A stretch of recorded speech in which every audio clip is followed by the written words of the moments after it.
RTV app వార్తల్ని క్షణాల్లో చదివే అవకాశం ఉంటుంది. ఒక న్యూస్ పేపర్, ఒక టెలివిజన్ ఛానల్ మీ చేతుల్లో ఎప్పుడు ఉంటాయి. ఇంద్రవెల్లి అమరవీరులకు మరి నివాళులర్పిస్తూ ఈరోజు ఇక్కడ ఆదిలాబాద్ జిల్లాలోని ఆదిలాబాద్ పార్లమెంట్ పరిధిలో ఉన్నటువంటి జిన్నారం మండలం ఖానాపూర్ నియోజకవర్గం మా సోదరుడు మరి విడంబొజ్జు గారు ఇక్కడ స్థానిక మండల నాయకులు అందరం కూడా వివిధ గ్రామాలకు ప్రచారానికి రావడం జరిగింది.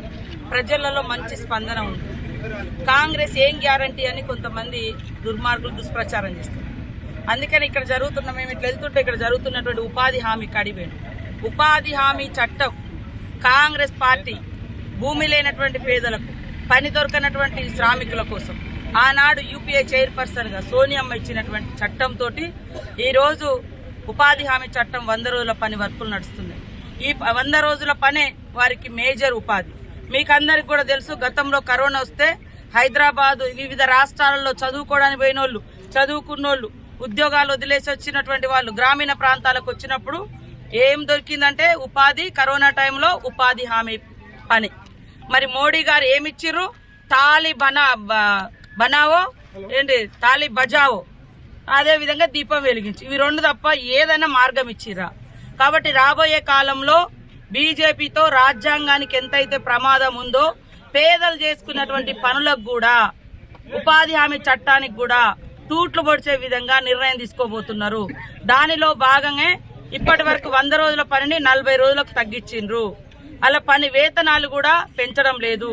మా రాహుల్ గాంధీ గారు ఆ రోజు ఏదైతే ఉపాధి హామీ చట్టం తీసుకొచ్చిండ్రో ఆ చట్టం ప్రకారం 100 రోజులకు 100 రోజులు పని కల్పిస్తూ ప్రతిరోజు 400 కూలీ 100 రోజుల పని కూలీలకు ఇవ్వడం జరుగుతుంది.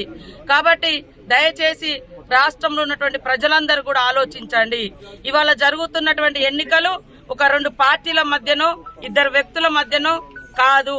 ఈ దేశ ప్రజల కోసం త్యాగం చేసినటువంటి ఒక గాంధీ సిద్ధాంతంతో రాహుల్ గాంధీ ప్రజల కోసం, ప్రజల హక్కుల కోసం, పేదలకు మంచి జీవన ప్రమాణాలు ఎదుగుదల కోసం ఆయన కృషి చేస్తున్నాడు.